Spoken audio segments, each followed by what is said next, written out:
a goal? Who got the assist? Who got the assist?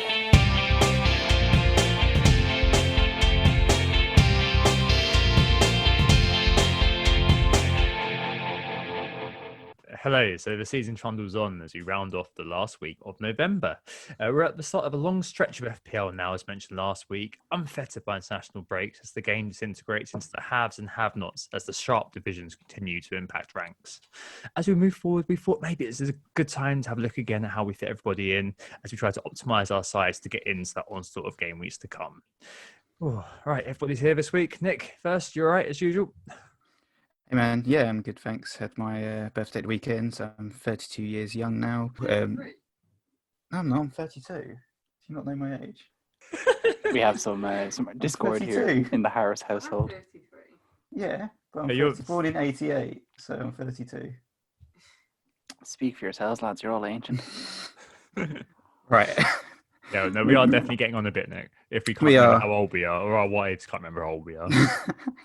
So yeah, exactly. I was just saying my birthday wish of a De Bruyne captain return came true, and the likes of Salah and Son remaining quiet, as did my old rat-faced nemesis on the Monday night. So who are we? Who got the assist? Make sure to follow us on Twitter or Instagram at wgta.fpl. You can join our league as well. The code is cpsulf. And we're also joined, as always, by the sprightly youth of the pod that keeps the younger audience engaged. Anthony, how are you doing? Not too bad, lads. Not too bad. We're managing away after another, I think, decent week. I was saying to Tom there before we started recording, I've decided that I'm having a good season from now on. That's how it works. And this week went okay because of that. So we'll keep moving forward. Agenda for this week, as Tom kind of alluded to there, it's focus on the premiums and then who is missing out in your team as a consequence of that. So you've Son, Bruno, Salah, Mane. That's just the midfielders, and there's still the likes of Mahrez, Rashford and Ziyech in there as well. Forwards, then you've got the likes of Kane, Werner, Vardy, Cavani even, Aguero, Jesus. So many options in there, but we kind of need to distill that down because this is the hectic part of the season and obviously you can only fit so many into your team. We've correspondence as well coming up after the break, as well as Q&A. But first of all, we're going to start with the game week reviews. Wow, it appears some miracle has occurred because, like, despite me moaning to you guys a lot over the course of the weekend, I appear to have come top out of the three of us. It's obviously not a huge win because Nick has somehow managed to smuggle his way to the same overall gross points, but I've won on a net basis, which I will take. It's 64 points for me this week, which I think it might be 65 actually if Grealish has got those free bonus. 65, yeah, according 65. Okay, great. Yeah, 65 points for me this week. So kind of seeing the wild card eventually come through and provide a green arrow after last week's red. I think I was down to 2 million, now up to 1.4. So 600k rank peeled off, which is always nice. De Bruyne getting those 2 assists for a 10-point. Fernandes matching him with the goal and the assist. At the back, Chilwell, Diaz, and no Cancelo, which meant that Jamal Lewis, a last-minute swap, I put him in first bench over Kilman, and so 6 points come off the bench for him. And Jack Grealish tonight.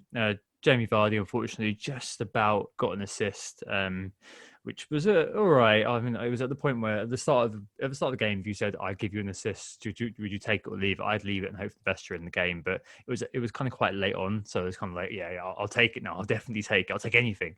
But yeah, the only kind of thing again that kind of soured it a tiny bit was that I've got Ollie Watkins, who missed the penalty, hit the bar, and in the 92nd minute had one of the kind of definite offsides. Him having that goal disallowed and also missing the penalty meant he went from what could have been a 12-point performance down. He's actually got 0. So yeah, not the greatest end, but yeah, having Grealish is a nice little hygiene factor. So yeah, 64, can't really complain too much. Just hoping that I can finally get a captain bang rather than a captain. Yeah, at least he's got something next week. Anthony, you're next, right? I am indeed, yeah, in the middle of the two of you in this case. 62 points, that's gross and net.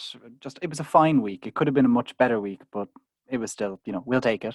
Forward line, definitely flattered to deceive. Kane, Calvert-Lewin, Brewster, 5 points between them, not great. Salah as well in midfield, not the greatest returns, but of course did have a goal ruled out. And I think generally I'm still quite happy to have him in my side. Jack Grealish, 10 points, thank you very much. And Kevin De Bruyne was my captain. That could have been a phenomenal score.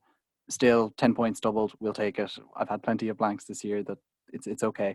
Suchek, whatever. Chilwell, 8 points again. Sufal, 2 points. And then off the bench for Cancelo was Stuart Dallas, coming in from second bench, actually, because Mitchell didn't play in first bench. That was a particularly fortunate addition. And then Martinez, disappointingly, 1 point in goals. So overall, I'm into a 6-figure rank for the first time, I think, since game week 1, 876k projected.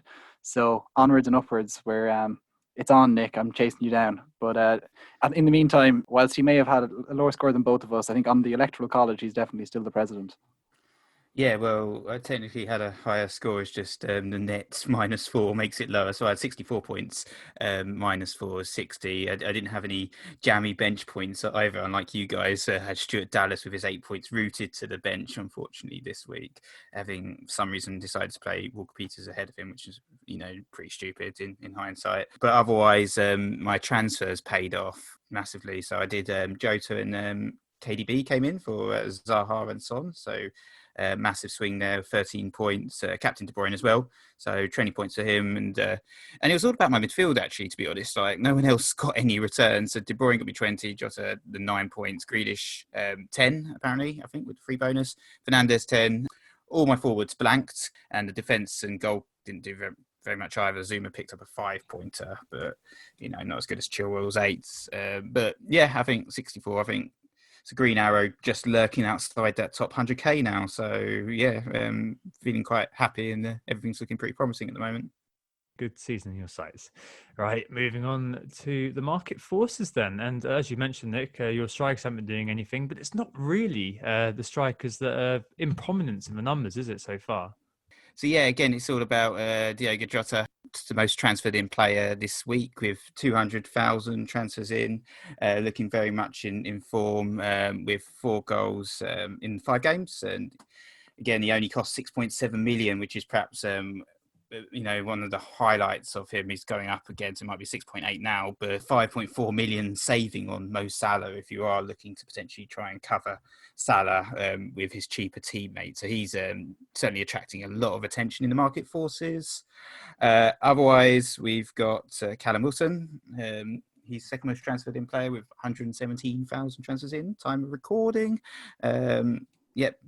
Seems to fill that third striker slot right now very nicely, especially considering, very few forwards got any returns this game week. He's now got 7 goals and 3 assists, so third highest scoring forward, just behind Calvert-Lewin, and some excellent fixtures with Villa, West Brom, Leeds and Fulham up next. But I think we'll be talking a little bit more about forwards a little bit later on in the podcast. Otherwise, Mahrez, third most transferred in player, obviously got a hat-trick at the weekend, 108,000 transfers in now, and Fulham at home up next. So a lot of people looking at him after that hat-trick. It would be a surprise to perhaps not see him start again, even though there's plenty of competition. I don't know what you think about Mahrez. Are you surprised to see him so heavily transferred in this week, considering the rotation risk? To be honest, no, I don't think you could be too surprised. Just obviously, given his results, I think you'll always see a pretty big swell in popularity for anyone who scores as many as he did over the weekend. And of course, with a good fixture coming up next, you would expect him to be popular. Like, he's such an easy price point there with such a high ceiling at 8.2. James Ward-Prowse and Bruno Fernandes also popular transfers in terms of midfielders. Defenders wise, it's basically the Chelsea defenders that are popular. Chilwell, Zuma, James, all in the top 4, with just Kyle Walker in there second in between them. In terms of transfers out, then you're looking at Wilfried Zaha leading that with Raul Jimenez unfortunately injured, get well soon. James Rodriguez and Lucas Digne, all popular transfers out this week, with fairly obvious replacements kind of coming in for all of those. Diogo Jota, I guess, being the most popular of the midfielders, as we said. Yeah, no surprises there, I guess, with the injured players being heavily sold. Yeah, obviously, Jimenez, we wish him a speedy recovery. FPL goes out the window when something horrific like that happens in the game. James Rodriguez, or James Rodriguez, as he's more formally known, the most transferred out player who's not actually injured or suspended, with 130,000 transfers out. Likes of Mane and Bamford also attracting heavy sales. It's always interesting, isn't it? At the moment, I think we've had quite a lot of game weeks where there's been obvious transfer out. I think apart from James this week, 4 of the top 5 are all injured or suspended, right? As you said. And then in past weeks, we've had a lot of kind of obvious moves to be made. So it'd be interesting to see what happens when people start making elective rather than enforced transfers once more. Let's move on to the main topic this week then, which is, I guess, covering bases, representation, the dreaded cover, but not really about covering teams. It's really about covering the premiums. The key question this week is, can you cover all the bases in FPL? There's a limited amount of funds, but there's lots of representation to do. There's a plethora of options on offer at the upper end of the price scale, and trying to fit everybody in is the order of the day. As managers look through their team sheets, transfer screens, and agonise over, oh, who should I get? How should my team set up? Oh, but if I get this guy, I can't get that guy in. Oh, it's a nightmare.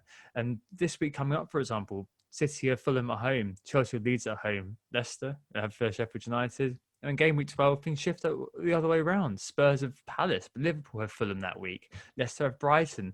Pain in the arse to try to fit everybody in that you can. So this week we're going to be looking at quite a few of the premium players up there in the bracket, players like Bruno, asking the question, can Jota cover the likes of Salah and Mane? KDB, has he broken the Pep roulette? Kane and Son, what are we thinking about those guys? And so on and so forth. Let's start off with Bruno then, because I think this week he was one of those players that I saw in the Twitter sphere a little bit. People had pegged as the route to City or Liverpool next week. A few people were recanting on, their choices, saying, "Oh, yeah, I can't sell him now. No way I'm selling him." And obviously, if people did actually sell him for the likes of Salah or KDB, and you'd have evened out if you sold him on to KDB. But after yet another return, another double-digit return away from home, guys. I mean, Bruno surely one of those players whose consistency is just difficult to match, right? See, this is the thing with Bruno, and I think I haven't owned him so far this season. I of course owned him in Project Restart, but his form has been absolutely ridiculous, and it is. Whilst you may write Manchester United off, and justifiably you could write Manchester United off, and I say that as a fan, and you could write them off against good teams and bad teams alike, and probably more so against bad teams. Southampton kind of falling into that in-between category of not knowing what to do with them. But the thing with Bruno is he is talisman theory writ large. He is just so dependable, helped by penalties for sure, but not at all reliant on penalties either. He's a prolific shooter. In the last 4 game weeks, for example, he's top in the last 4 across the whole entire division in any position. Second for shots on target. And even though so many of those shots come from outside the box, that's not a problem. He's just so good. He's 12th for XG in terms of non-pen in that period. Did have 1 penalty as well in that period, but that doesn't matter. He's fine. He's able to get the goals. He continues to get them. This isn't kind of one of these, oh, he's outperforming his XG and there's no way that he's going to continue this and he'll revert to the mean. We've had enough time now to see that he's just the sort of player that somehow manages to make it happen like the best players do. He's also, obviously, of course, he's able to produce the other side, 10th for chances created in that last 4, second for big chances created, though. So he's just ridiculous. Well, we've seen other players in previous years do better in terms of both goal threat and creation threat. But this year, really, there's nobody like Bruno who seems to be managing to keep the two going as prolifically and as consistently. And that's what makes him just so good. And so whilst people were looking at selling him on Saturday morning before everything started, I was looking at trying to bring him in, and it was looking at the likes of Grealish out, for example. That can't happen. So now I don't know what to do again. But I think he's just a must-own. Yeah, I mean, I saw, and I think we've said it a few times this season, or at least seen it a few times this season, people were kind of saying his price point is awkward at 10.5 million. Now I think we can see that price point and call that a discount, frankly, at kind of the comparative sorts of players that he's up against. A really good way of looking at Bruno that I did indulge in. I looked at Bruno, how many points he scored from game 25 last year when he entered FPL up until now. So over that time, he's scored 191 points, 117 points last season, ridiculous 117 points last season between game weeks 25 and 38, and 74 points in 1 and 10 this season. 63% of those points, by the way, 121 of them have come away from home. Just to put that in perspective, Salah over this time frame has scored 157 points, so 82% of Bruno's 191 points. Kevin De Bruyne, he scored 132 points, so 69% of the Portuguese playmakers' points. I mean, the consistency in an FPL asset like that is absolutely brilliant. That's exactly what we're looking for. And it's a bit counterintuitive as well, but Bruno looks like your away captain supreme. The double-digit haul potential when he's away from home is just absolutely mental. But I mean, that entire outcome from game 25 when he entered the game up until now just points to that 10.5, as I've said, looking like a hefty discount on next season's price, which is bound to be 11.5 or 12 if he continues at this level of velocity. Right, Nick? I mean, he's a player who's probably not going to leave your side, is he? See, this is the thing, and all of those numbers are absolutely excellent. So obviously, I'm in complete agreement with both of you that he's a fantastic FPL asset. But the way when I look at my team, and this is my team's perspective at least, I'm starting to question how I know this is basically the theme of the pod, but it's about how we can cover all bases. How can I fit Bruno in alongside De Bruyne and Mo Salah? And I feel like I'm going to perhaps try, and it's always a risky strategy, to play a little bit of premium ping pong here, because what I'm thinking about potentially doing is swapping Bruno out for 1 week, not this week, but the following week, when he has Manchester City and Salah has Fulham. Because surely, as much as Bruno is outscoring Salah over the past, 20 or 25 game weeks, whatever the period was, like in terms of the underlying stats, I still feel like Salah, he's the one to own out of all the midfielders. Bruno has created more chances, 5 more, but Salah's had the greater goal threat. In fact, in terms of shots inside the box, Salah's had 27 and Bruno's only had 12. So Salah's actually had more than double the shots inside the box this particular campaign.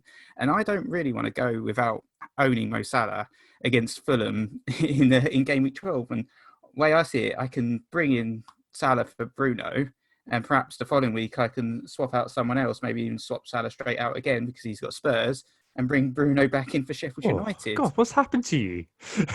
Who are you? What have you done with Nick? That's ridiculous. I did the monocle emoji in real life. Then that's ridiculous.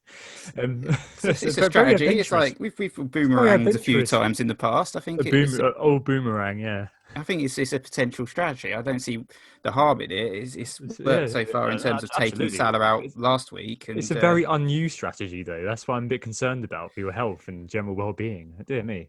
But yeah, no, I think that kind of I think we can all agree that Bruno is a good asset. But it sounds like in some ways you're seeing him as a bit disposable there, which is quite an interesting take. I mean, for me, he's probably one of those players that until he does succumb to some sort of injury or some sort of rotation threat, which I completely doubt. It looks like he's got that kind of free roam role, and VDB, when he gets him, he looks like he's kind of playing a more defined midfield position, so Bruno can do whatever the hell he wants.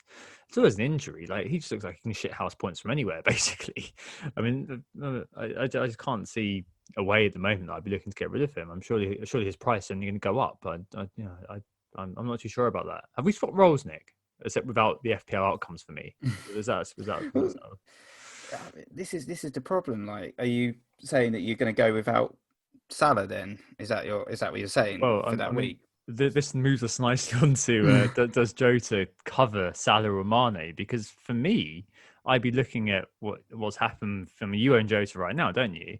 And over the last 4 game weeks, Jota's the 5th highest scoring player, equal with Dominic Calvert-Lewin and Lloris on 28 points. He's 2nd for shots in the box and he's 5th for non-pin XG.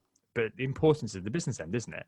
So 4 goals in 5 league games. And he's rocketed up in price from 6.3 when he started scoring game week 6, all the way up to 6.8 now. 25% ownership, top market forces. That's only going to rise.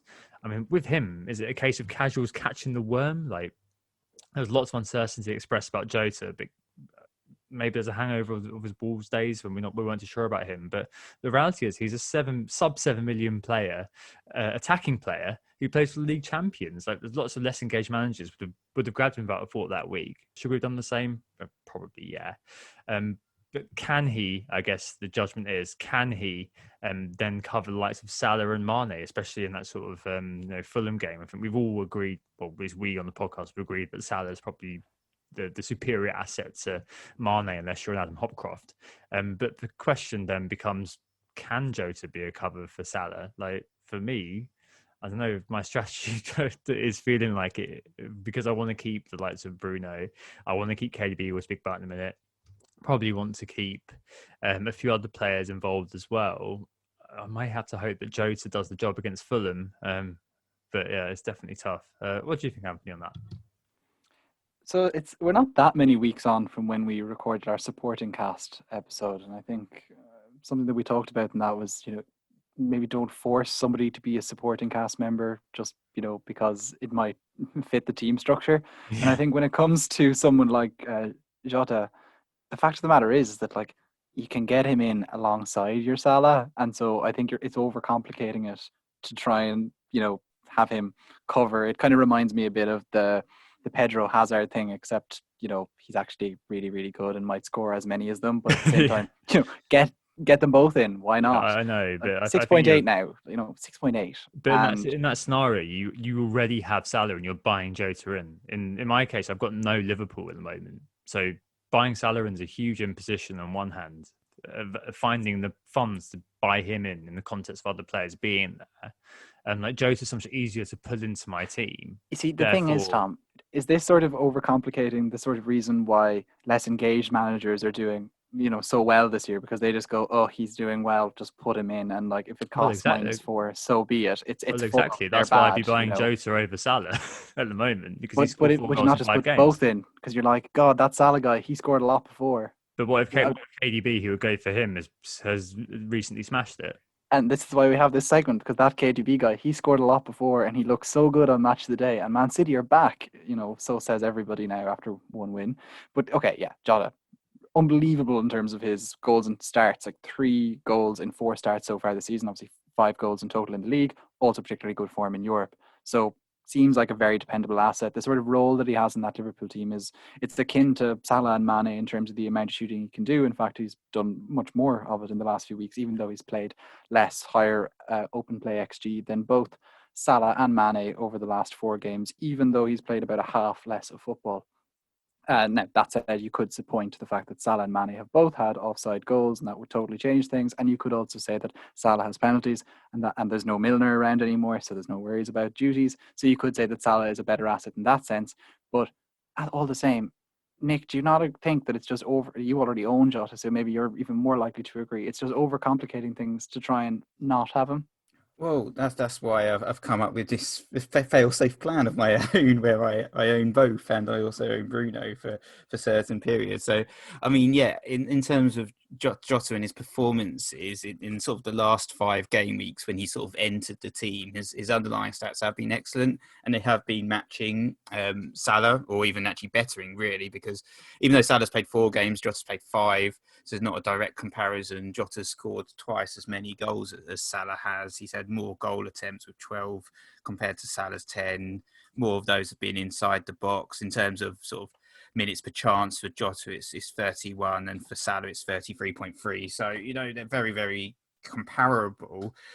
Obviously Salah's got the pedigree to a certain extent. Jota, we kind of wrote him off a little bit when he signed for Liverpool. Many people did, because they saw the 40 million price tag, thinking, what the hell, this guy's never really delivered for Wolves in the Premier League. Yeah, they also saw plenty of gilt-edged chances going begging while he was at Wolves as well. Yeah. It's pretty remarkable the sort of conversion rate he's come up with this season compared to what we've seen, bar 1 or 2 fits and starts while he was at Wolves. Yeah, exactly. So he's in form. It's only been 5 or 6 games, so it's early days. But he's broken his way into that Liverpool team as well. So he's going to be starting week in, week out at the moment if he continues to score. So I certainly think he is an excellent FPL asset right now, especially if you are looking at not having Mo Salah or not having Sadio Mane. But I don't know which is the Tom strategy. I think for me, it's just I think I can get away with getting Salah in Fulham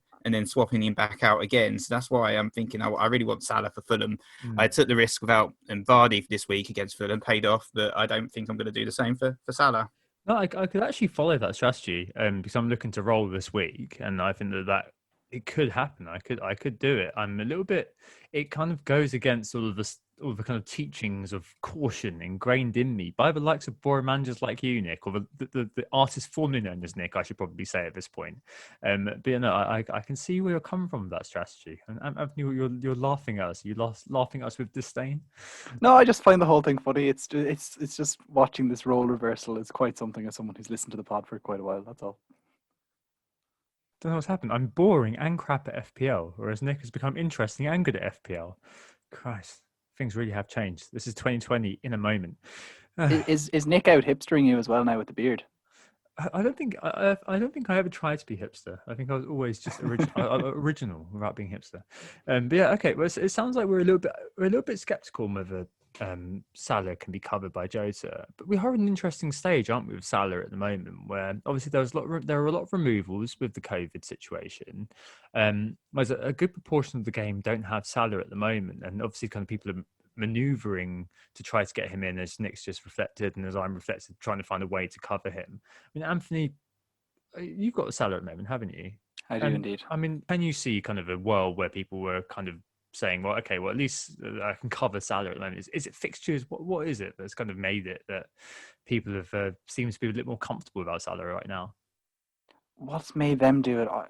I'm going to just say that it was just a matter of, Liverpool starting. Okay, Salah starting particularly well with his hat-trick or whatever, but Liverpool themselves starting slowly, and people just felt that there was fixtures that they could chase down elsewhere, that in spite of the fact that Salah had 5 goals within the first 4 game weeks, they just went chasing points elsewhere. It's the faraway hills are greener aspect, and I don't think there was much more to it than that. But I think, like myself with Bruno Fernandes and not owning him, in spite of what we saw in Project Restart and in spite of what we've seen over let's say the first 10 weeks of the season, but I probably should have seen enough in the first 5 to not continue to go without him. Sometimes you just kind of get tied up in other moves, and there have been other moves to make with, let's say, the people who did Son in, out, in, that it just made life a little bit difficult to make that transfer, and just never got around to it. And now all of a sudden, with a game like Fulham coming up, which of course we have seen can be deceptive with the Leicester game, although I do think that Liverpool are much more likely to pile on the punishment than Leicester, where there's kind of a certain need to get them that they just didn't have before. Yeah, I mean, Liverpool have certainly taken Man City's mantle in terms of being an attacking team, or the attacking team this season so far. It really is astonishing, actually, Man City's drop-off this year. And obviously we're going to move on to Kevin De Bruyne in just a second because of this. Underlying stats-wise, over the course of this season, they have been the more reliable, let's say, attacking team of the big 6. But at the same time, they've scored more than 2 goals 3 times so far this year. So, we're not talking about a team that's walking over the opposition. I think that's just generally a trend that we've seen this year. Is that? Oh yeah, absolutely. Anyone can beat everyone, sort of thing, isn't it? Yeah. But it's kind of that likely man talisman complex that you have with Salah, that you can't not have him, and as well, there's always the penalties. And with that in mind, you kind of that you're only ever you're always just a few minutes away from a massive Salah haul. If Salah scored, you had that offside goal given at the weekend. It was offside. I'm not trying for that to happen. But if he had that given, this would be a very different conversation. No, absolutely. I mean, it's almost the case. It's almost like a Salah rule. If you don't own him, that you're probably at most 2 game weeks away from being massively punished by not owning Mo Salah, because all of the data is in his favour. That eventually you get to a point of terminal velocity where you can't dodge it anymore. Interesting. And but just to kind of move us on to a similar guy who last year at least looked like he was going to be able to, and indeed did, dethrone Mo Salah, is Kevin De Bruyne. So, I mean, we obviously were looking at Man City this year, as we did at the start of every year, thinking, oh, God, what's going on? Obviously, there was a blank in game week 1, and it kind of was convenient for us to forget all about them. But game week 3, game week 4, we're all in, a couple of adverse results, and we've only now really kind of started to get back into the City groove. A very good question by our friend FPL Elf. He asked us, has anyone else noticed it's really tricky to predict which players Pep Guardiola is going to start for Manchester City? Obviously, ironically. I think that there is probably one tonic to this. And I think that's something that is kind of understated, actually, or at least has gone unsaid, which is that I think Kevin De Bruyne is the antidote for Pep Roulette. I looked at his appearance data for last season. And last season, out of 38 potential games, obviously, he started 32 of them. Came off the bench 3 times and only didn't play 3. And he actually got the full 90 minutes on 69% of occasions. And of the entire time that he could have played, he got 58% full 90s. It's pretty good. He's a sort of player who's going to be starting 84% of the time. He's the sort of player who starts 84% of the time for Pep, the linchpin of that team, and maybe a player like De Bruyne, of 36 goal involvements last season, don't forget, is one of those players who, once Man City get into the groove, is going to be a player who we should all own, right? I mean, we all own him. You guys both captained him this week. Would you be saying to everybody, it's time for De Bruyne, especially ahead of Fulham at home, despite what they did against Leicester tonight? I would have said, as I got him last week for the Burnley home match, I feel like that was like the perfect time to jump on board City, as that was the start of their fixture shift. And with the 10 points, I think he could have even got more returns, and he could have easily scored more than 10 points in that particular game, just picking up those couple of assists. As we said, there's this whole rotation issue with City, but Pep with De Bruyne, he feels like the one player that won't get rotated. And looking at City's calendar and looking at where they are in the Champions League, for instance, they're 12 points from 4 games. So if De Bruyne is tired, and that's the only issue that he might miss out, would be fatigue, just because of the sheer amount of fixtures that City have. I could see him potentially missing one of those Champions League games where they're basically nailed on to finish top of their group and to qualify into the next round. So that would be the chance that he would get to rest, because he's so critical to the City team, isn't he? I did look at what Pep had said about him recently as well, and he said it's not about rest. I saw he was a little exhausted mentally. Right now, I use the players who are in better conditions or more focused. If the players think they have been rested because I am rotating, they have made a big mistake. I think from that, it's pretty clear that, for De Bruyne, it's all about playing him when he is fit and playing him as much as possible. And there's no real physical exhaustion. It's just a mental exhaustion, because he is trying to, carry the team. And, some of the results recently haven't been too great. And he looks a little bit frustrated, I guess, on the pitch, and to a certain extent as well. Pre-restart last year, so game week 129, 178 points, 6.13 points per game. Post-restart, a ridiculous 9.13 points per game. But has he kept up this year, looking at the data? No, he hasn't.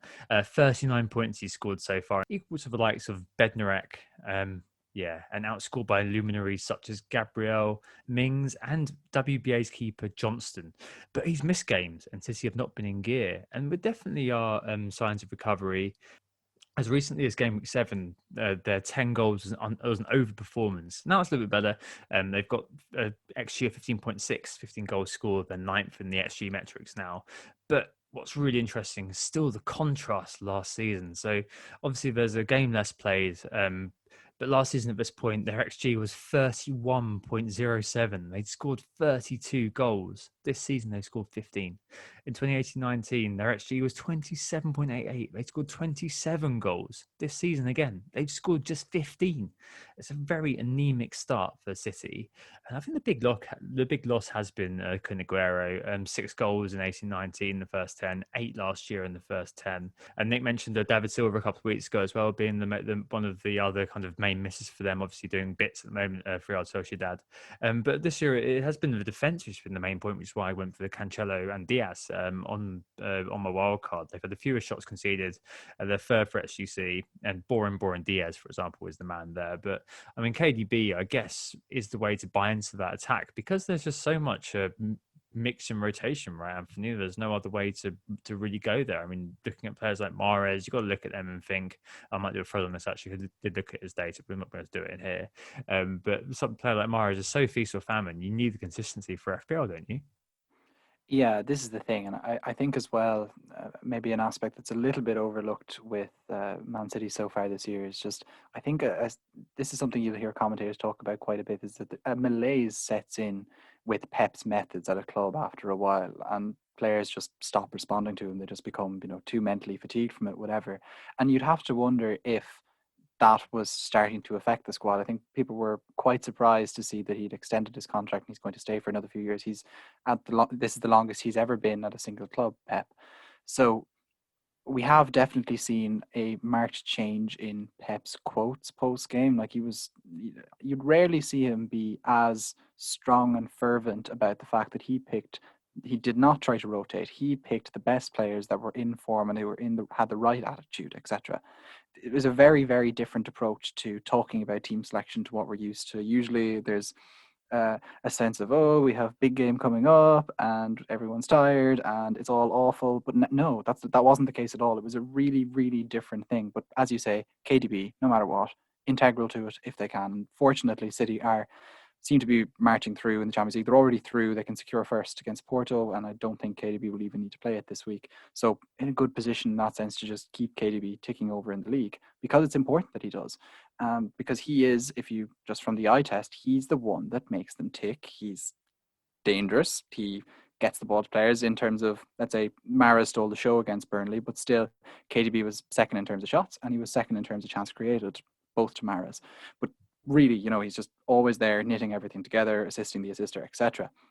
In the last 6, for example, he's 16th in the league for shots. That's 3rd overall. The mad thing is only 2 of those have been on target. And for another player, we'd think, get rid, everything's wrong. His XG OP his XG from open play over the last 4, it's just 0.57. The stats are against him. You could argue he's even over trying, but you don't feel that when you actually watch the games. He's hit the post, he's been close, he's been unlucky. There's been an awful lot of blocked shots as well, for example. He's creating away all the time.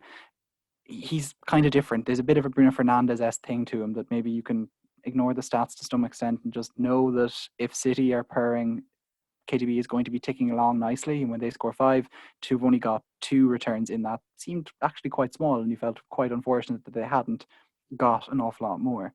So just look, overall, I think KDB, if City are going to be on form and the fixtures suggest that they should be, is pretty integral to that and should probably be a part of your team. And we all own him, so probably that is true. Way. Hey, indeed. And then I think the final thing here, I mean, obviously because we've got Vardy, does have a few good games, and it's obviously one of those players you could fit in very nicely. Luckily, the Chelsea players just about fall out of this, luckily in terms of time, rather than luckily in terms of not being interesting. For example, Ziyech uttered BS last two games, 4 chances created, 0.17 XA, identical stats to James McCarthy. But I think the next thing to speak about is a bit Dusan Tadic. Yeah, dare I say? A little bit. I don't know who said that. Sounds like a ghost of Christmas past. But I think the thing to talk about quickly is the Spurs players. Obviously, a lot of people will be sitting there with 1 or maybe even 2 of the Son and Kane are still lingering on. I saw a really good point today by our friend Alan, Desperately Can Do That. He said, "But if you've held Kane for this long, you've held him through Man City, you've held him through Chelsea.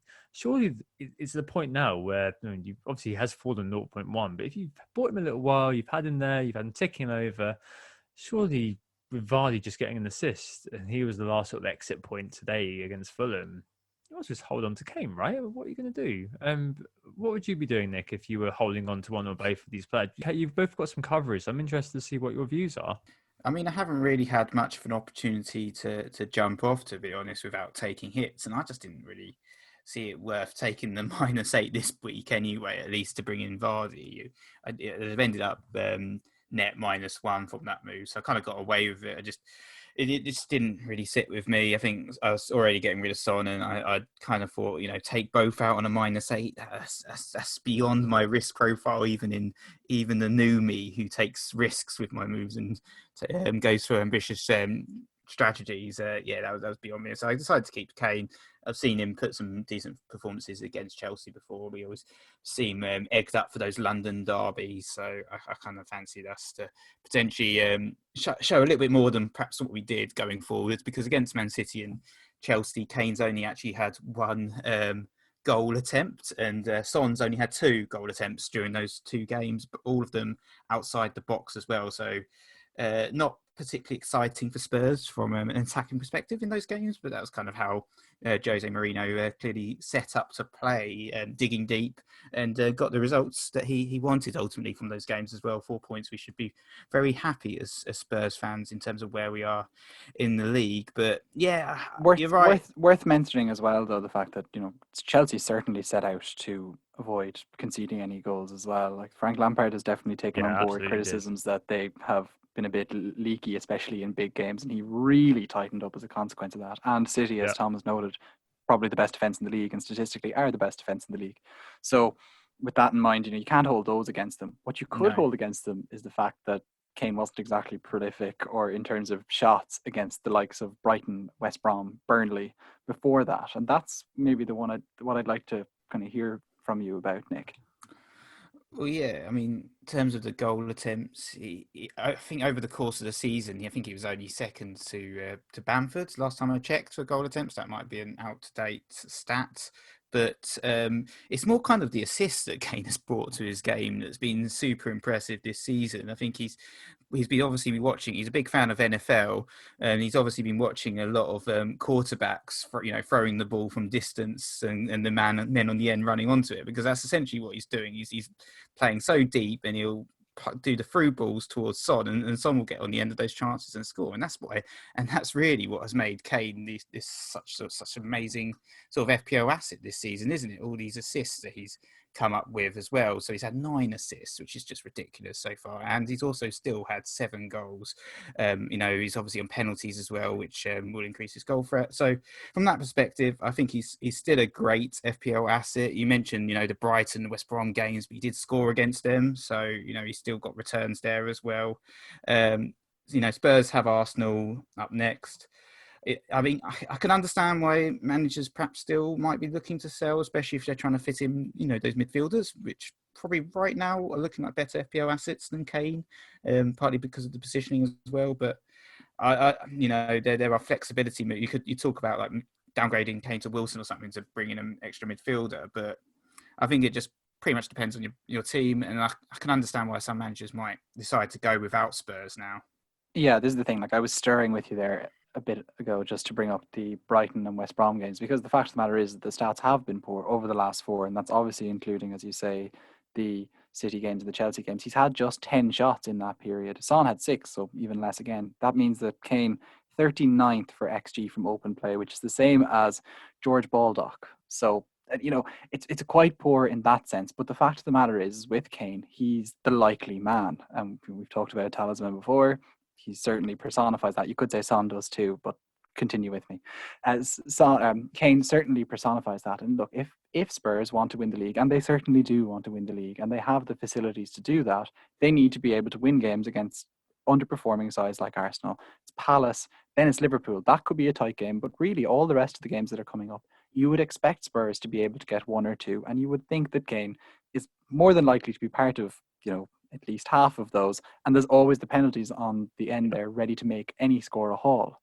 And with that in mind, when you've got a player with his finishing, and he's on form, I think I called him one of the most informed players in Europe over the last 2 pods, and I agree with that. Like he continues to kind of confound expectation in terms of both goal threat and creativity.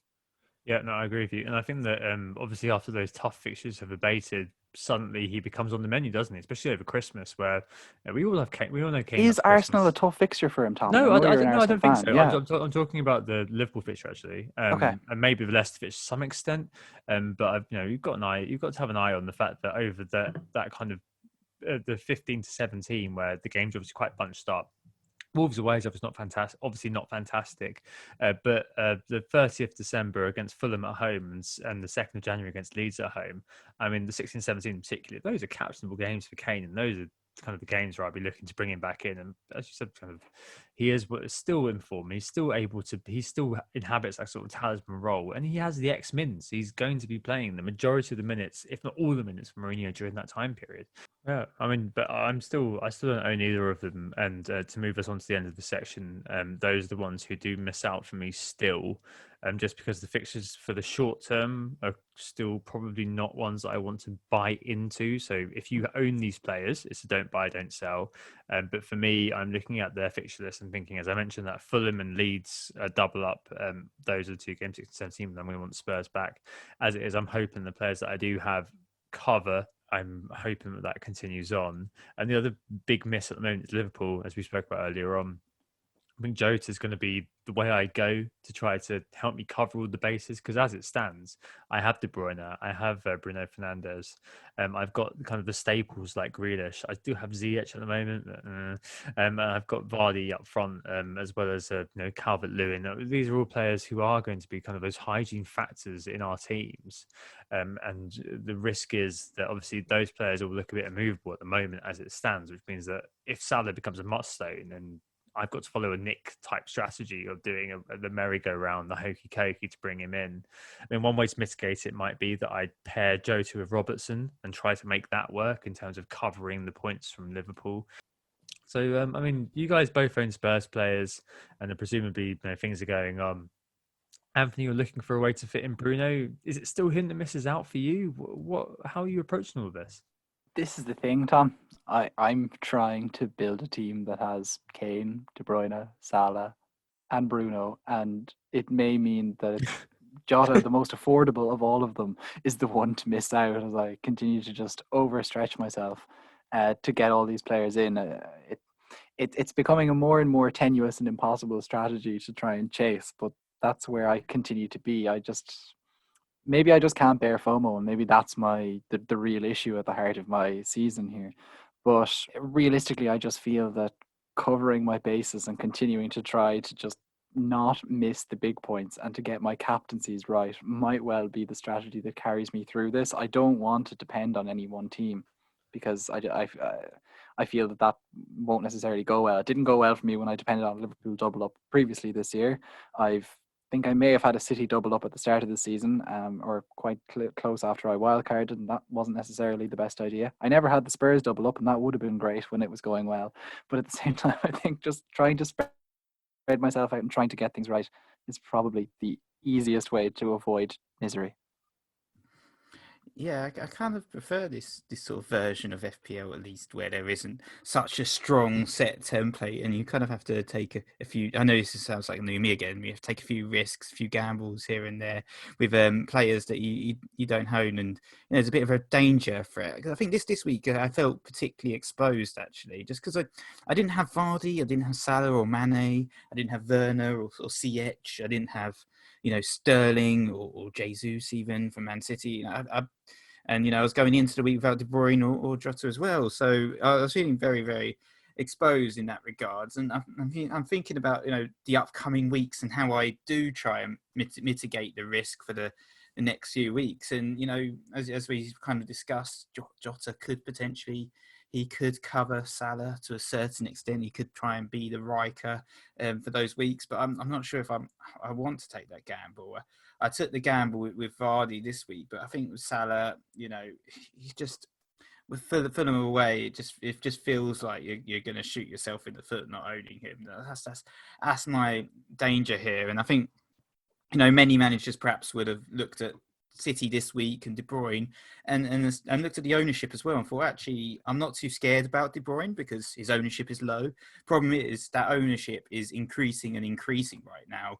So there's going to be another 300,000 odd engaged managers that own him. I think he was 5% at one point. Now he's up to 20% ownership. So the longer you leave it, not owning a guy like this as well, it becomes more and more dangerous. And I was also looking at Son as well this week. His ownership was still very scary at 57.5%. So a lot of that is dead teams, but he's another one perhaps that, I quite like the fact that I've still got Kane in my team, that I can cover Spurs with Kane. There's certainly not the case for both right now, even though they've got past a couple of those tougher fixtures. But I do like the idea of hanging on to one of them, and like yourself, Anthony, and yourself as well to a certain extent, Tom. I want to try and cover them all, and that's why I'm thinking if I have to maybe take a -4, do a bit of premium ping pong, then that will be the strategy, so I can cover the best players for the best fixtures as much as possible over the next sort of 5 to 6 game weeks. So there you have it, people. Premium ping pong, the way to deal with everything, because otherwise you can't catch them all. You can never be an Ash Ketchum. Right, let's move on to the correspondence and Q&A after this quick break. Who got the assist? Who got the assist? So we're back, and it's time to catch up with the Who Got the Assist mini league. If you want to join the league, the code is cpsulf. So I'll do a quick rundown of the top 5 again. In 5th, it's Zaki Shane with the Zakaria team. 67 points for him this week. In 4th, it's Graham Sessoms, HK10 for Golden Boot. With 62 points, then it's the Zakaria Mokroy, Zaki Team 2. Seems a bit familiar, that. 44 points, though, this week for Zaki Team 2. In 2nd, it was Borisav Joksimovic. I'm not going to try and say his team name, with 52 points. And in 1st, it's David Izzard. He's risen to the top of the league with Hest Wham untied with a excellent. 71 points this game week. It's just a ridiculous score, isn't it? And overall rank 96 now. So Very David's good. having an amazing season. This season he's got Wilson, of course, and Grealish and Captain Fernandez, Chilwell and Jota, all the key men. So well done, David. That's excellent. Yeah, well done, David. Yeah, door open to a potentially winning it from here, I suppose. Right, let's move on to the correspondence then, the thing that makes an Irishman squeal. Yep, it's the correspondence section. And to introduce it and to get overly excited at reading out, it's Anthony. And this week it's one that's been on the back burner for a while, isn't it? Yeah, we got this one. I'm going to read it all in a monotone now. No, we got this one about a month ago, so we only just got around to it. The correspondence section is, of course, your chance to share your thoughts on the goings-on in FPL, to put your own addendum to a previous show topic, or share whatever else is on your mind, from poetry to a drawn-out comparison between Arsenal's season and the Titanic. This week's email is from Tom, who's at FPL_sponge on Twitter. Hi, Anthony, Tom, and Nick. Only writing this to make Anthony happy and save this section on the pod. But a topic recently on my mind, which I think is undervalued in the FPL community, is the impact of team playing styles on their perceived fixture difficulty ratings and therefore expected FPL points. Often, fixtures are seen as easy on paper, but turn out to be a banana skin in reality, or vice versa, and delivered unexpected points. A common example of this is the high-performing counter-attacking team up against a bottom-half side who can park the bus effectively, i.e. Spurs' 1-1 draw with Newcastle in game week 3. Or the flip side, a team who can unlock defences and perform well with lots of possession, but struggle when opponents don't sit back and defend, i.e. Man City 1-1 against Leeds in game week 4. The same principle can be applied to individual players, like Hazard when he was out in the left wing versus dodgy right-backs, or the less obvious team playing styles where a team puts a lot of crosses into the box to score headers, or teams who concede the most headed chances. In summary, should FPL managers consider team playing styles more when assessing fixture difficulties and look to target specific matchups for captaincy? Many thanks, FPL Sponge. Nicholas. So I would say 100% that these types of things need to be factored into your decision making, as the sort of the commentary said. We obviously quite a stats driven pod, but it's not always about the stats. You have to look at what's actually happening on the pitch, whether it's the managers of the particular clubs or the managers of the opponents, how they're going to tackle the game, and often it also depends a little bit on the form of the opponents. For instance, if you're playing a lower reach team that seems to be playing with a lot of confidence, playing fast flowing attacking football, then you might fancy your premium assets against them compared to some of these teams that we know traditionally shut up shop. You got your likes of Burnley, the likes of Newcastle's under Steve Bruce, the likes of West Brom. And we talked about West Brom a little bit earlier when Harry Kane and Spurs played against them. And just as a sort of a Spurs fan, I found that incredibly frustrating watch. They only got a goal quite late in the game, and it was just like 10 men behind the ball. It was very turgid. It was unattractive, unexciting football. And, to think about when you're targeting a player that's playing West Brom, and I'm guilty of this to a certain extent because I've captained my players against West Brom 3 times this season. You should be factoring in the fact that your players are going to struggle to break through this team just because they're not going to be pressing forward, they're not going to be attacking. In comparison, someone like Southampton, who obviously we saw Spurs demolish earlier in the season because they did have that high line that was highlighted. You might fancy your assets a little bit more against them because they are going to, this seems to be more Hassan Hüttel's style of management, that he does get them to play aggressive pressing play, trying to move forward, distribute down the lines, that sort of thing. So I think certainly that is something you need to factor in. And it's not always the worst teams. We've talked about Jamie Vardy many times on this podcast, how he likes Manchester City, he loves to play against Manchester City, and he inevitably always seems to return against them as well because they always attack the ball. And Jamie Vardy just waits on the edge of that, final defender, and he'll get a couple of through balls for sure. He will, like every time he plays them, and inevitably he will have a couple of chances against them compared to perhaps other teams which will perhaps mark him a little bit closer or not, have the defenders play forward, and he can't play that classic Leicester counter-attacking strategy that we've all kind of known to love. No, definitely. I think that's a really good point, actually, because obviously we do often look at stats and say that that's kind of the main way we derive insight into what's going on. But as Nick's saying, those situations are just so important in order to kind of look at the differences between games and really assess what may be the potential of the outcome in terms of those matchups. It's a great point on Vardy, and I think I completely misappropriated that, actually.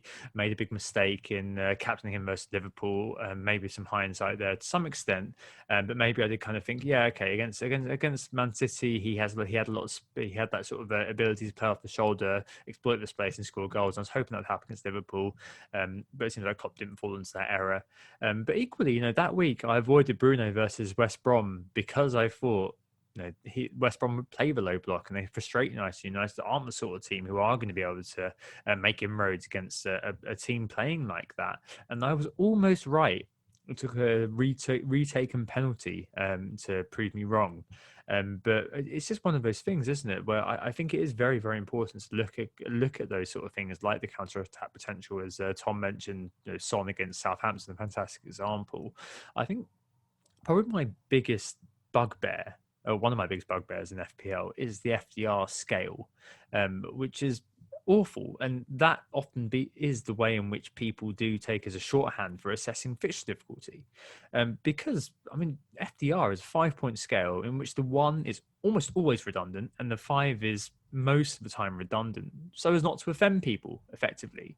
So you end up with a 4-point, or basically a 3-point scale, which is useless, and the points are just silly too. They lack nuance. It's a blunt instrument trying to tell you something which is quite complex, which is how much does this fixture suit one team versus another. So I glanced ahead to the next couple of weeks.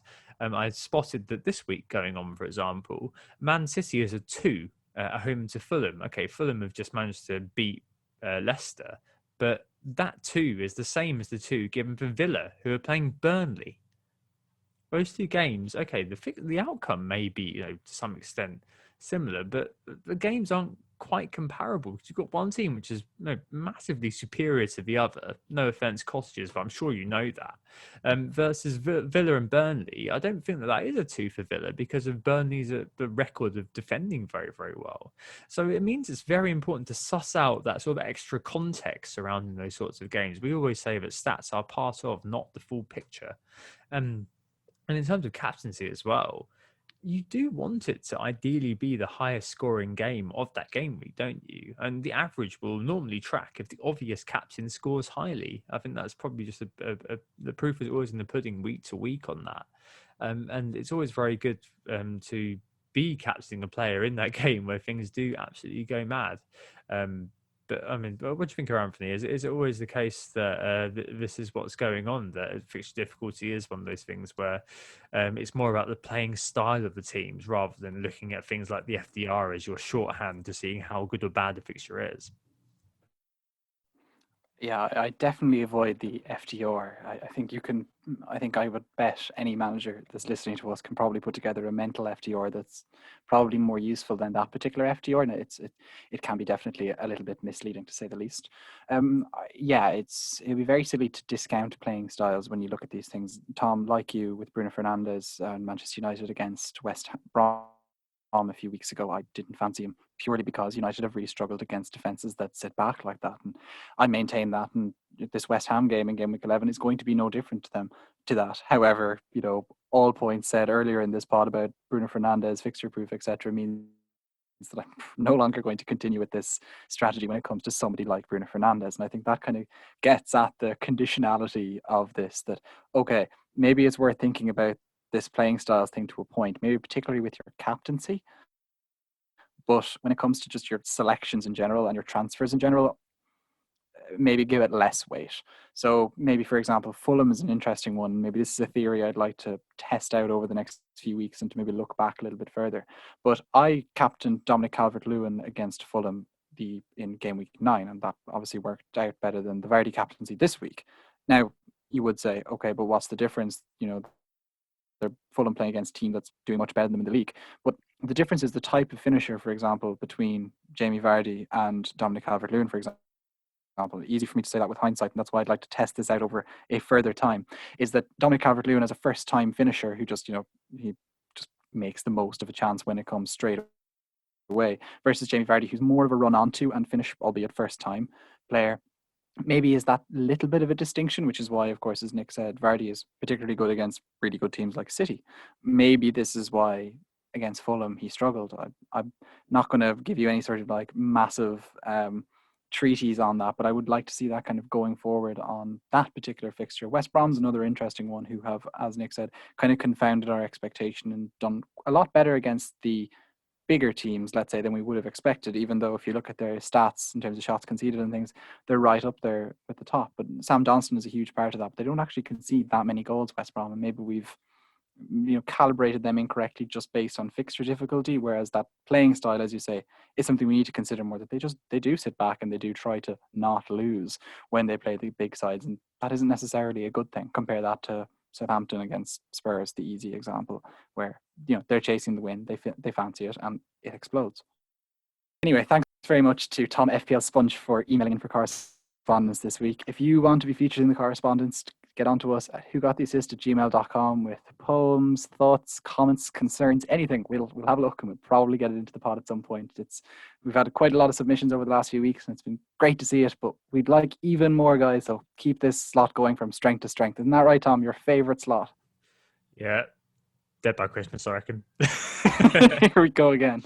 Dear me. It's almost like I've given it a negative impetus to move forward. It's almost like it was a strategy from the beginning. Right, okay, let's move on to the Q&A after that bit of behavioural science and talk about some of the questions that were asked this week. Thanks very much for the questions. I know I didn't put them up very long, so those who got in, well done. But for weeks going forward, I will try to leave it up for longer. But I think I'm going to leave up for 15 minutes this week because I had to go off for a meeting. So I was like, right, delete, get on to the right up the running order, and then get on with my work, unfortunately. But the first thing this week was from Davy Peace, who asked, who will be FPL's top scorer this season and why is it Bruno Fernandes? So obviously we looked at Bruno earlier on, spoke about him in mostly glowing terms, apart from Nick, who's looking to get rid of him for a short term, a little while. Who do you reckon is going to be the high scorer this season, guys? Is it going to be Bruno, or do we think that the likes of Salah or last season's man KDB are going to rock through? Nick, what do you reckon? I think there's certainly a few candidates out there, isn't there? Obviously, Son and Kane have had a brilliant start to the season, and I know they've been quiet this week, but they're up there, and Fernandes and Salah, you could even put Grealish on an outside chance, I don't know, or Calvert-Lewin, very outside chance. But, there's I think it's very hard to say who's going to end up being the guy that ends with the top scorer. It's probably going to be Salah. If I had to put money on it, I'd probably put a bet on Salah. But it probably depends on who can stay fit for the longest ultimately and avoid injury and maintain that form. But I think all of those guys I just mentioned will be up there in terms of 200 points approximately plus by the end of the season, I think. Yeah, just given how competitive things have been so far this year and amongst those elite players, I think you're talking about really a player who can get north of 35 goal contributions in the season. That's give or take what you probably need to do it this year. Really, I think that's between Kane, Salah and Bruno Fernandes.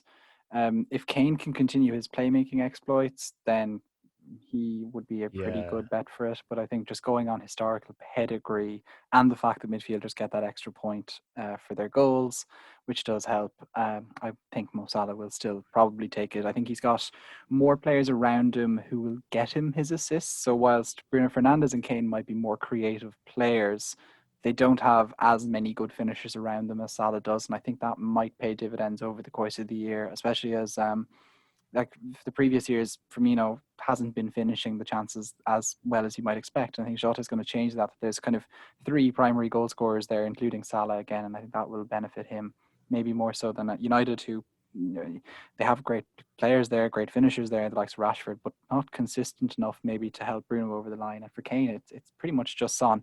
And if Bale, really gets going, he could really deliver that extra edge for him. I just wonder by game week 22 if we're going to be saying this sort of thing. So, I mean, I say that because that is when City's fantastic run for the time being ends. I mean, neither of you mentioned Kevin De Bruyne there.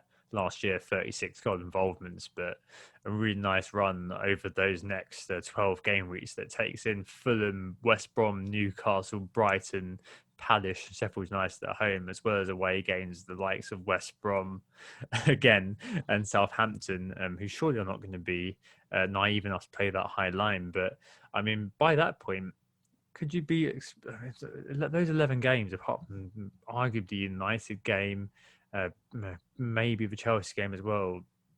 Apart from that, I can see 15 goal involvements over those 11 games if City do turn it on, and he could well be in the running again. I mean, last year he only got above Salah, and obviously, Nick, I take your point that Salah is, in terms of the numbers, in terms of the pedigree, going to be the player who is going to be the guy you put your money on.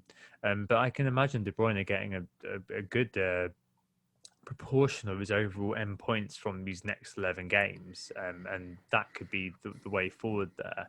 I do like Kane as well as an option there, Anthony. I was actually going to say him as being the guy who was going to be the dark horse, because the level of creativity, as we've mentioned, he's got 9 assists this season. He's got more assists than goals, Harry Kane. Easily, after 10 games, if it's 7 goals, 9 assists, he could end up with 20 goals and 20 assists. I mean, that would be revolutionary, wouldn't it, as an FPL asset, if he can do that when the fixtures turn? I mean, after, obviously at the moment we're in a bit of a fallow period for fixtures, but from game week 14, that Leicester game, when that begins, they're only tough fixtures for pretty much for the end of the season. Our game week 20 against Liverpool, 22 against Chelsea, 24 against Man City. That's all I'd be worried about. The rest of the season is pretty much a solid run. So if you get him in, or at least you keep him past from now, then you've got a player there who could potentially be the high scorer who you've got in a kind of base price. Wow, okay, he could be the one, I think, this year who's going to run Salah close to his money if KDB does not do the job. I think it would be a three horse race between those three. But I haven't run before. Maybe there will be somebody who comes out of nowhere and does it. I mean, obviously, you've got the likes of TAA and Robertson, who haven't done anything so far this season. If there are loads of clean sheets in that run for Liverpool, who knows? They're just probably that little bit too far behind. This is the thing for TA and Robbo at this point. Yeah, I think with De Bruyne. Whereas you do know with. Sorry, go for it, Nick. I was just going to say, I think with De Bruyne, certainly he's going to be one of the highest scorers over that particular period, but I think he's probably a little bit behind already. He's got a lot of catching up to do. He's 34 points behind Salah and Fernandes. He's over 40 points behind Son, actually, who's the current top scorer right now, 48 points behind him. I think Kane is really interesting. He'll be brilliant as a fan if he can get that 20 goals and 20 assists, because I think it's only Thierry Henry that's actually done that before. Yes, it is. So that would be great to see. It just depends whether he can maintain that form.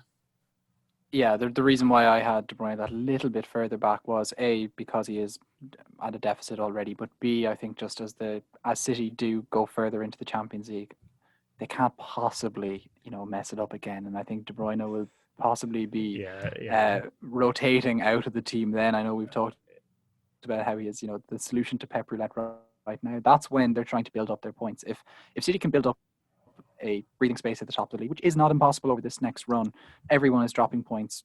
I think if everyone won their games in hand and everything, you could have 7 teams within 6 points of the top or something like that. It's ridiculous how tight things are at the moment. So a team that goes on a winning run, and we've seen the likes of Liverpool, we've seen Chelsea, we've seen City all do it, where they go well up towards 15 wins in a row.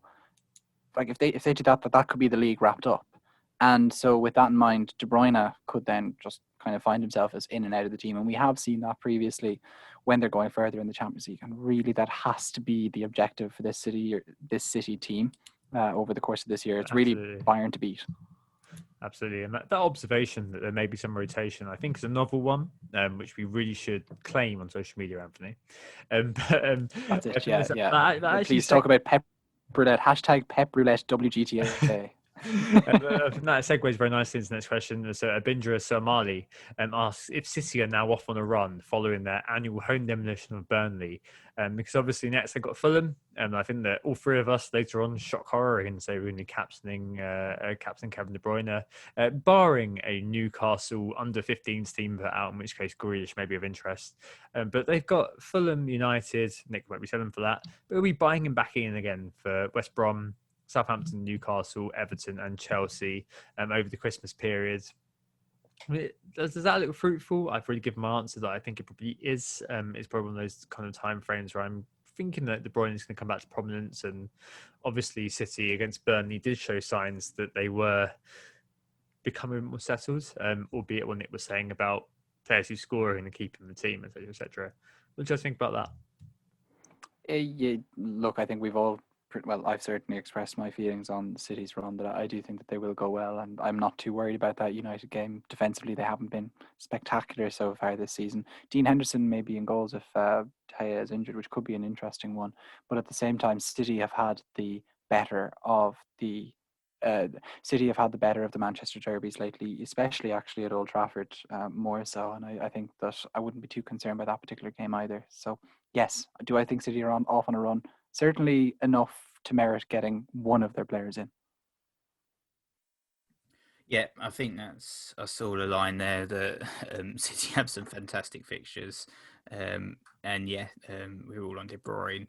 You know, there are cases for a double up or even a triple up if you're willing to take some risks, but you know, like we just don't know who else is going to play, do we? So that's the problem. Maybe even you could say with Aguero out that Jesus becomes an option perhaps in the forward line if you're fancying a swap of Kane or Vardy out. So he may be one to be considering the premium Calvert-Lewin, if you will, which we used to call him disparagingly, because both Calvert-Lewin and him miss a lot of chances, but Calvert-Lewin has changed his ways. So that's an old saying. We'll have to find a new one for him, but you know, Jesus only has 2 goals so far this season, which is pretty dreadful considering he's played quite a few games. But I don't know. We'll have to see with him. I think he's certainly an option. Yeah, so we'll move on then towards a question about mid-price midfielders. And Seb Slade actually emailed in to whogottheassist@gmail.com for the correspondence section, but we thought this question was pertinent enough to just get it in here in the Q&A instead.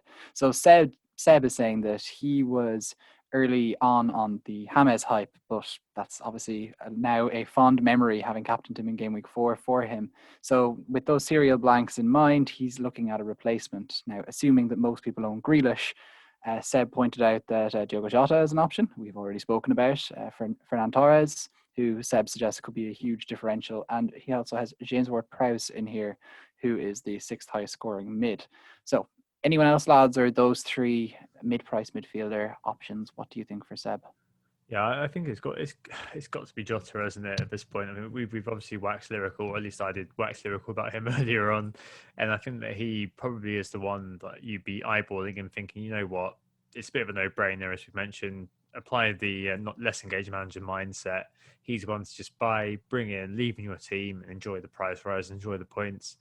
I'll be hoping to do that next week, but yeah, it's definitely one of those where, if you are in that situation, I'm almost envious that you've got that kind of sense of an obvious transfer.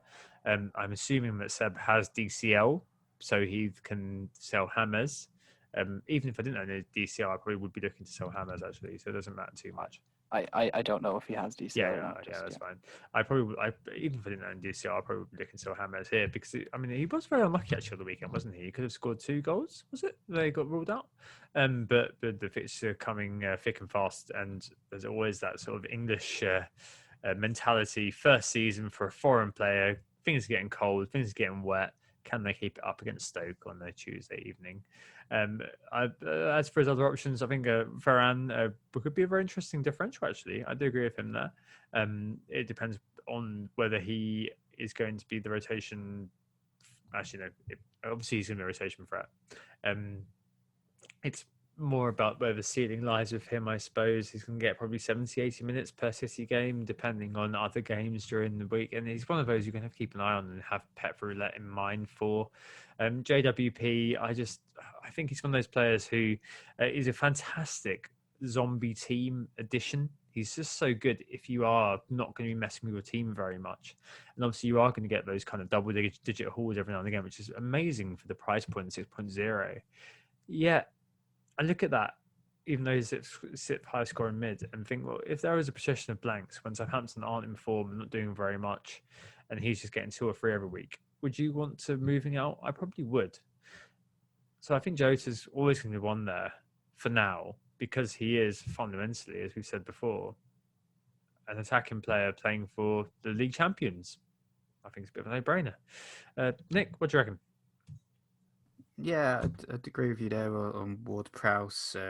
I feel like he offers a lot in terms of dead ball situations, and he scored some worldy free kicks. But outside of that, I don't see too much attacking threat from him. So you're just kind of relying on those free kicks and those goals, those assists from corners and things like that from him. I think to a certain extent, yeah, Torres obviously he's one perhaps for the future alongside Foden. But if they're not going to start, there's no point going for those guys. Obviously, you mentioned Grealish and Jota. Those are the guys in my team, and they're the ones that I would say are the best at that price point. You know, there's a few other people, if you're going a bit cheaper down the line at the 5.5s, that are starting to catch the eye, like Pedro Neto at Wolves, who was very good this week and starting to get some attacking returns as well. Might potentially even be leading the line in Jimenez's absence. We don't know, but he got a goal and an assist against Arsenal, and he's only 5.5. And some of the Leeds guys as well, maybe even Jack Harrison, for instance, is seeming to be the creative force there. He's created 23 chances, which is a third for all the midfielders right now. And Leeds fixtures aren't too bad either in the short term. So another one perhaps cheaper there to consider. Yeah, I think I can really only echo what all of you guys have said. Diogo Jota would stand out for me. One player you just didn't mention who's just an alternative option again in this list would be Mason Mount, who just, continues to look extremely competitive and, is continuing to get his minutes, really does try, will get in the right positions occasionally. 6.8 million is probably a little steep, and I think that's probably the reason why you'd have to favour some of the other options you've mentioned, but worth throwing him into the conversation as well while we're Not there. as good as Grealish, though, is he, Anthony? Let's be fair. No, let's move on to cheap forward preferences. So Chris Smith at FPL Moth says cheap forwards are looking great value this year, but which will we prefer, especially if it allows us to funnel cash into midfield premiums? I think before this game we kind of said Mr. Watkins, but being 15 points down on where I thought I would be with Watkins, missed penalty. A penalty not given last week, and an offside goal. VAR incoming. No, I'm joking. I'm not an idiot. I think that I'm probably going to say Bamford at the moment. I saw an absolutely ridiculous stat this week on I think it was XG Philosophy on Twitter, which genuinely blew my mind about what's been going on with Patrick Bamford. But he has a higher non-penalty XG than Salah, Sterling, and Fernandes combined this season. I mean, the guy, even though he's the inverse of the kind of forward you want, he is not good at scoring obvious chances. He scores very nice goals, low XG goals. He does not score tap-ins, that guy, but he is scoring points. And you're in the volume game where you're saying, okay, he gets loads of shots, therefore he will eventually score. I think that he is one of those that you can put a bet on. I think at the moment he'll be. I am a little bit of okay. Last 2 games he has blanked, but I'm a little bit sad about not buying him over Watkins. I think he's going to be one of those players who could do well over the course of the season, just because of the volume of chance he's going to get. He's not a Mopé. He's not a Mitrovic in that. He is going to continue to get quite high quality chances produced him by that Bielsa system.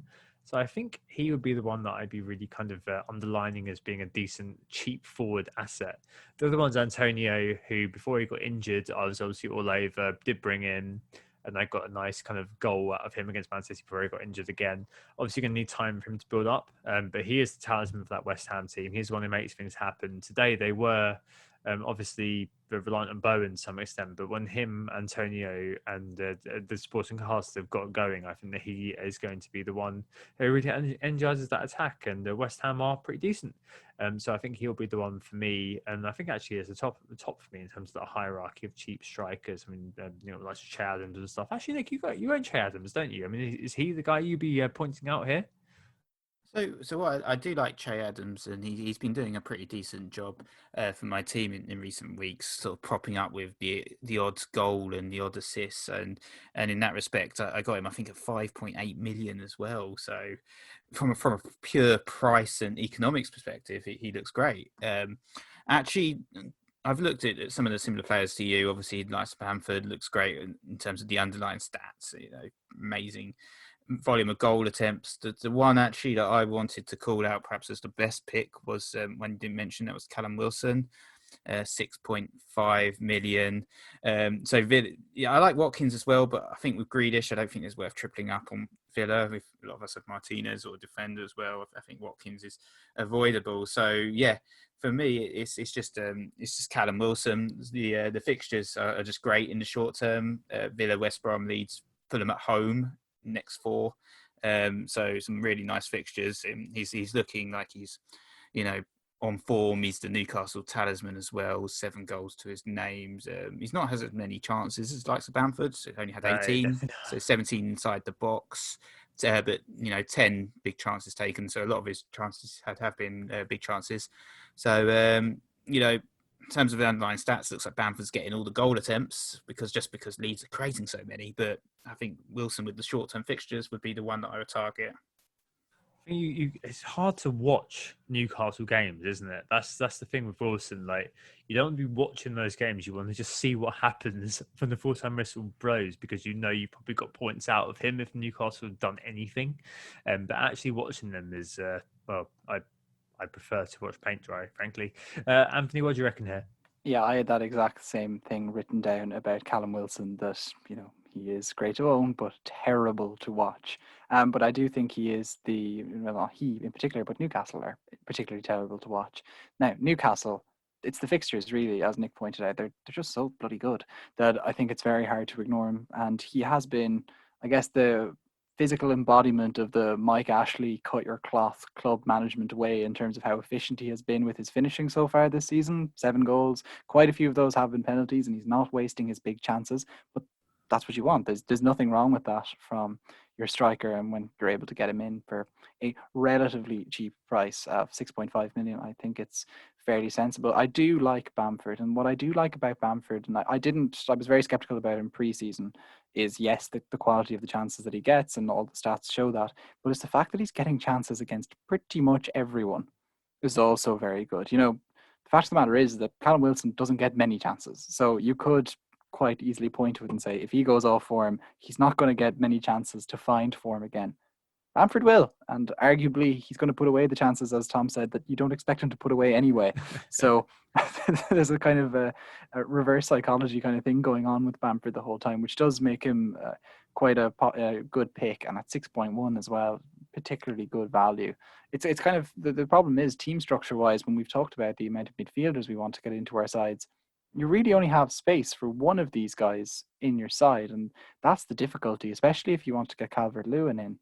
It's very hard to make this all work, and picking one, I'd still go for Wilson short term for sure. A slightly nerdy point actually that has just come to mind here is that when Wilson was at Bournemouth, he was big chances missed man, wasn't he?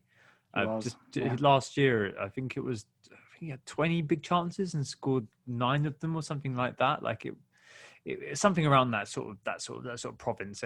19 big chances, 8 goals scored. It's really interesting to see that kind of reversion for him from being he's had a feast of big chances and only scores half of them to now he's making the most of it. Is it a case that he's overperforming in that role and Bamford is underperforming given the big chances he's got? Well, obviously, we know that Bamford from the Championship is very, very wasteful. It's an interesting dynamic there. We're really intrigued to see how it plays out. Don't have any answers, but just an interesting point. And the final one this week is fans in stadiums, and it's another write-in from my friend Karam. You can find him at Karam Tizer on Twitter, and Nick and I have met him on the last couple of meetups. Very nice guy, right, Nick? Who has been a very, very nice friend of the pod over the last little while. Anthony, another correspondence one for you to read out and get excited by.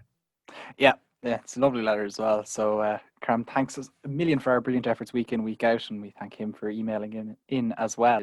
So, basically, what Karam is asking about is with fans expected to be back in stadiums from game week 11, we know that London, Liverpool, Brighton, and Southampton will be able to welcome fans again in stadiums.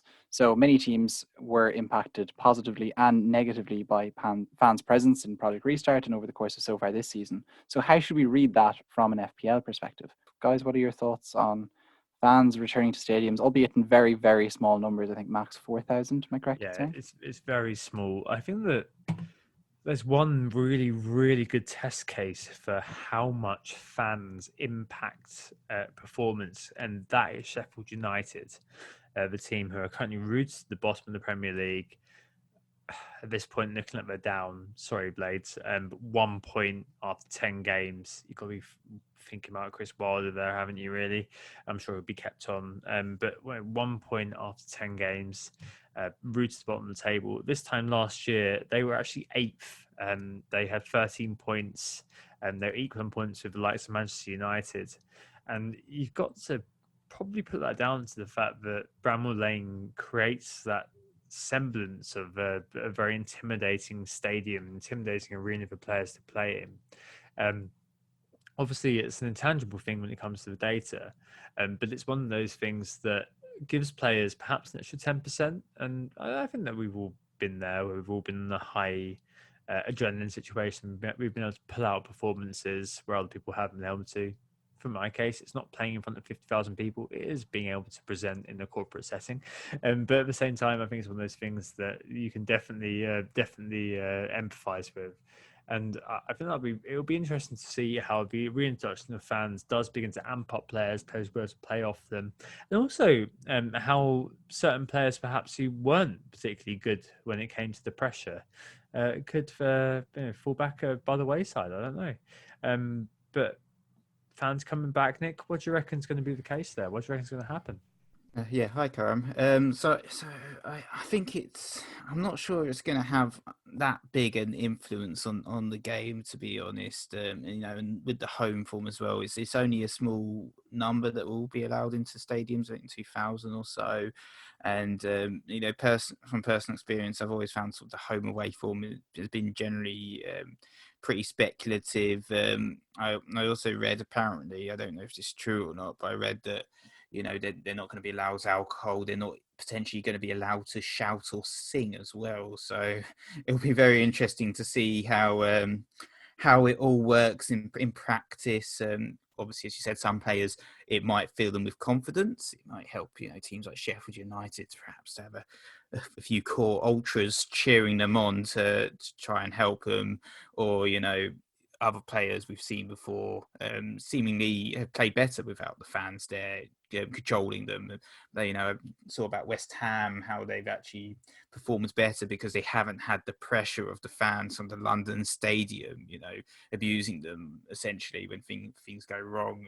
Or perhaps players like Joe Linton as an example, who really seemed to struggle. Most of his Newcastle career started to show a little bit of form recently.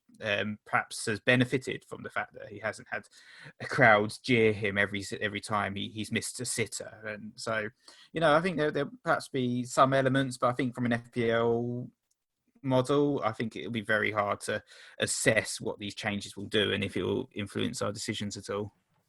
Yeah, for what it's worth, Graham, I don't think it'll make much of a difference from an FPL perspective. I think maybe occupying my role as the more negative of the three of us, I think that from the limited experiences we've had of games with a small number of fans in the stadium, so we've seen it in the international break, for example. Northern Ireland's playoff for the Euros, for example, had a crowd out against Slovakia in Windsor Park, and that was obviously a huge game for Northern Ireland, and I think it did make an atmosphere in spite of the fact that it was a small crowd, but it is a relatively small ground. Whereas a lot of league games are quite run-of-the-mill. Take, for example, even West Brom, Aston Villa, or West Ham versus Aston Villa today, for example, is a good example of just your average mid-table clash, not a huge amount lying on it one way or another. And I think that might be comparable to when Ireland played Finland during the Nations League, and there were fans in the stadium. But geez, if anything, I think what it did was underline the futility of what's going on at the moment. That, they're just putting a few people in just for the sake of it, just for the bit of PR. But really, the football is being kind of continued on life support, and you have to kind of question, is it worth it in that sense for the clubs and for everyone involved? And are the players getting the buzz that they used to get out of it? And I think maybe that these fans returning will actually underline that, if anything, which isn't necessarily the best thing in the world. But from an FPL perspective, I don't see it really changing things. But anyway, let's move on from my slightly dark outlook on that and move towards the transfers and captains for the upcoming game week. Lads, what are you thinking?